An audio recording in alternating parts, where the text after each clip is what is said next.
I'm not your enemy. I have drawn so many Poppy Playtime characters, but then it occurred to me, I've never drawn Poppy herself, so that's what we're doing in today's video.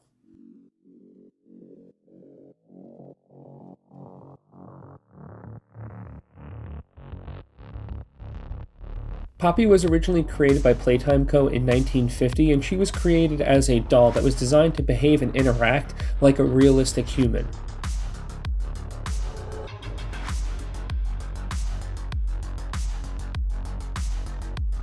Don't make the cute design fool you with any of the characters, much like the smiling critters or Kissy Missy or Huggy Wuggy confuse you in any way that this might be a childish or a kiddie game. When you look at these characters, one, they are incredibly well designed, but they have such an amazing horror effect attached to them, especially Miss Delight in her damaged look, which I did previously in another video, but they are incredibly well designed and I love the details in their horror effects. Now, these games might not necessarily be for everybody. They are actually, to a point, they are very puzzle-driven, but they are incredibly story and narrative-driven, at least in my opinion. I love stories with lots of lore and lots of backstory, and I can talk forever about all the different narrations and all the different characters, but I just don't have that much time, especially in this video. So what I want to do is actually give you a little mini tutorial on my realistic approach with this next part that's coming up here. Sorry that I really didn't go into much detail with Cracked, but it's something that I've done a lot, and a lot of people ask for questions about realism. And with the hair that you're seeing now, work in layers. Much like if you were doing it digitally, add a simple background color and then build up with your darks and your lights. So as you can see, I've added several layers of red, and now I'm punching in some nice dark grays and some blacks to bring out those really rich dark shadows, and then we're just going to continue to build up gently over and over and over, and that's how you get these really smooth and beautiful transitions. Then for something that I like to do with highlights is I will use an acrylic paint marker and then add those once again in layers, but sparingly with highlights. Do not need to go heavy with highlights at all. Highlights and reverse shadows are something that should be used very minimalistically. A little goes a long way.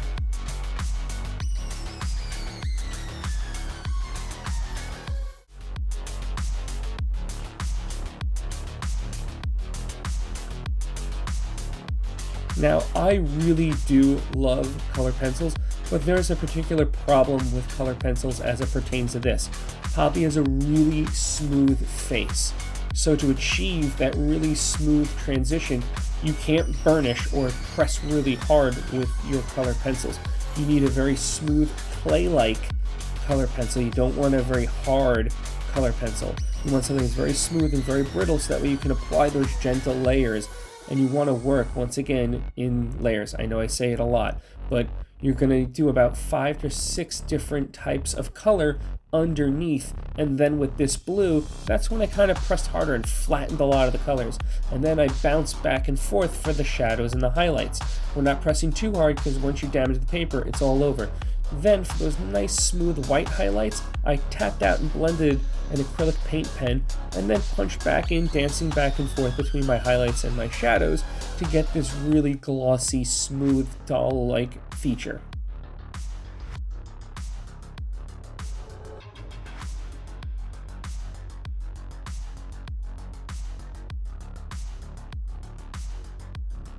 Once again, for the eye, we're going to have the exact same treatment as we did with the face, but we're going to add a little bit more white and grays to here because it's the eye. So there is some color to the eyeball itself. And then I like to use a lot of black for the iris and then just layer in your dark blues behind it to kind of mute out that black. And then once again, adding all the little touches and final highlights, and of course the little rosy part for the cheek.